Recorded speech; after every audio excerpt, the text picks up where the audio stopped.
So we're next going to hear from Paul Griffin, who received his Bachelor of Arts in Sociology in 2012 from the University of California, Santa Barbara. And he's also diagnosed with autism spectrum disorder. It's truly an honor to be addressing your conference today, the 7th Annual Autism Update.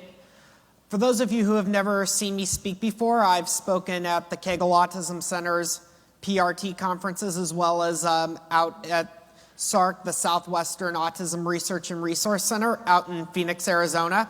And today I want to talk about challenges and successes that I faced and most students on the autism spectrum face at a four-year university. And attending a four-year university was a major milestone.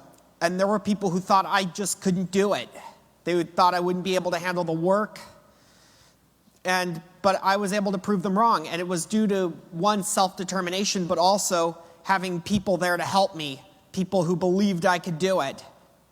We've talked a lot about you talked a lot about your high level of motivation to go to college and meet other people and engage in a lot of interactions and make friends. But what advice would you have for students who aren't very interested in making friends and being social? Why is that an important part of the college experience? Because having friends in college makes college that much more enjoyable. I tell you, when I was living at home and even at my grandparents' years 1 and 2, I didn't actually enjoy it as much until I actually lived on campus. In fact, I didn't even think I was starting before I had friends before I moved in, lived on campus, I was starting to question whether UCSB was actually the right place for me because I didn't have many friends on campus.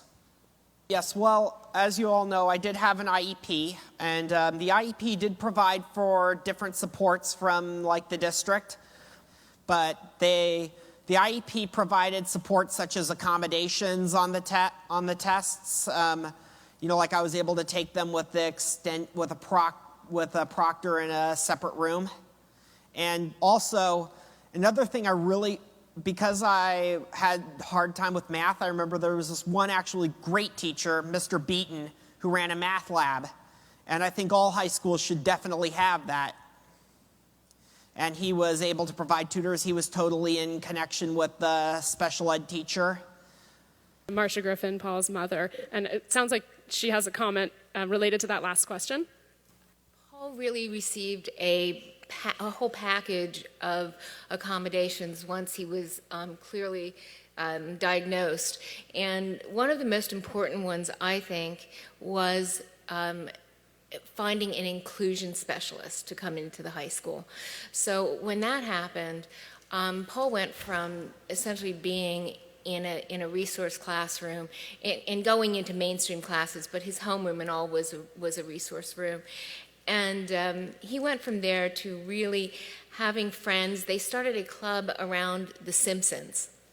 And so that was something that really was able to attract a bunch of typical kids. And Paul suddenly began to have friends. The other thing that really helped him, I think, was, and it wasn't part of an accommodation, but just being part of a team at high school, a sports team. When he was on the equestrian team, he had, there were a lot of other athletes, and he was not unhappy that most of them were attractive girls.